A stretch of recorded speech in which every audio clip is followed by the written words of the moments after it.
I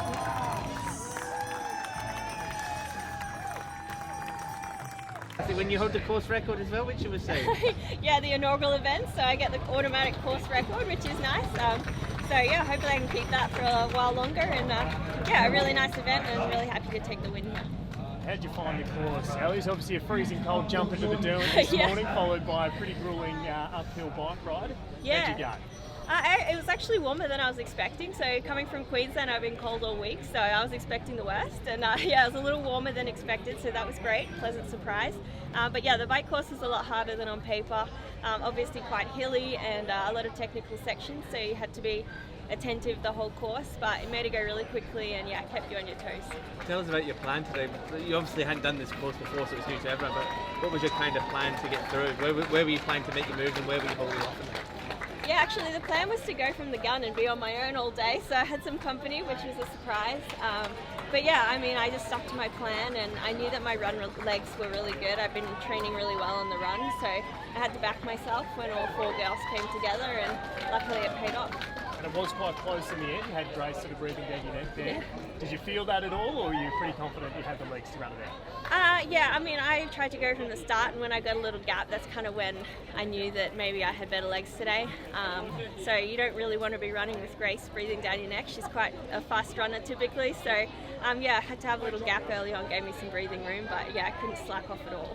You mentioned you battled illness earlier in the week. How tough was that to overcome, and then obviously today to come out with a win? You must be super stoked.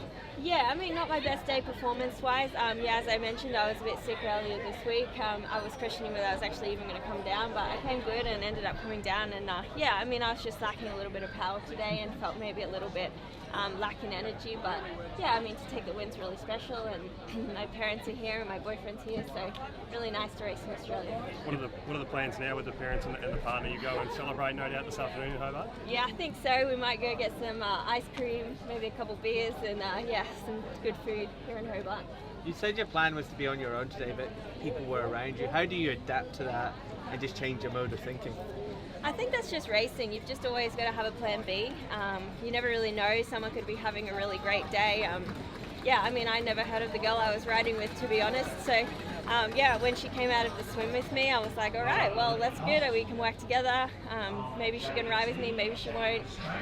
So yeah, I just had a plan to just stick to my numbers, and whoever was with me, and I just had to, yeah, play out my plan. You said that 2022 wasn't the year you wanted. How nice is it to start 2023 with a win?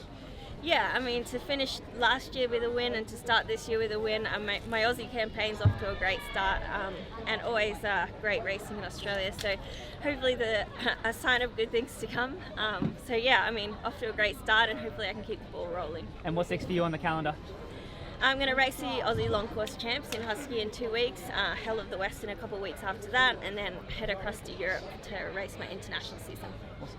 Congratulations. Thank you. Yeah, thank you. Yeah, I'm stoked. That was a really cool race, and yeah, to win on debut was pretty special, and to do it at home in Tasmania is something even cooler. So, the first event of the Ironman in Tassie. So yeah, I'm really stoked to put my name first on that list of winners, and yeah, hope to come back in the future years. Is that something extra special, like doing it on your home turf?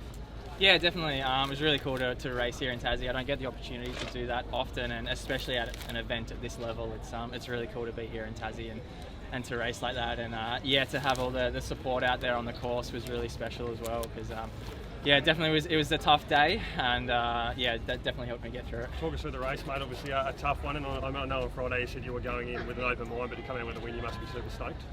Yeah, I'm stoked. Yeah, I really had no idea what was going to happen out there today.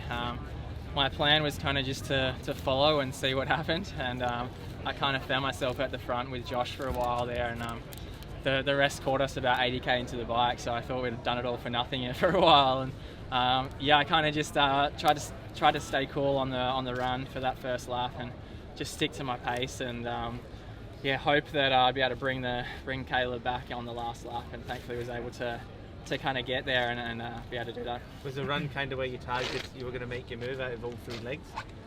Yeah, definitely. I think yeah, my first time racing this type of distance, I didn't want to go too early. So yeah, even yeah, when I hit the lead, I passed Caleb, and kind of wanted to turn the screws a bit, and all of a sudden started cramping instantly. So I ended up trying to like be getting away with the lead, and ended up kind of battling myself to kind of keep running for a while. And yeah, Mitch was then coming at the end, coming real hot in the last kilometre, so I had to really keep pushing through the line. And yeah, it was a really hard race, but really stoked with that. How was the bike stage? There were a couple of testing hills along there that not every triathlon has. How was that stage? How did you battle through that 90Ks?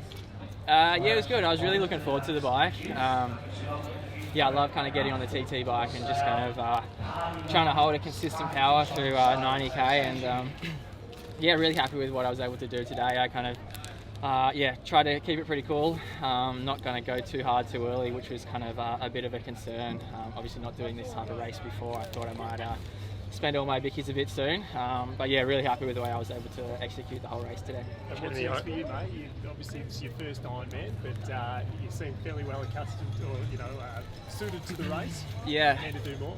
Yeah, definitely keen to do more of these type of events. For me now, the focus is back on Olympics. So yeah, we'll race, hopefully we'll get selection this year and then race the Olympics next year. And then I'd say after that, this will be kind of my bread and butter. I think this will be time to make the switch and go long. And yeah, really excited to, I guess, get a bit of a taste for what's to come today. How would this help benefit? How does this race help benefit your Olympics campaign? Yeah, I guess it's a pretty good training day in the journey to that. Yeah, this race kind of fitted in just through my like aerobic base work part of the year. So yeah, stoked to be able to kind of come here pretty unaware of what I'll be able to do, and to come away with a win is really special. And yeah, happy to kind of continue on now with the plan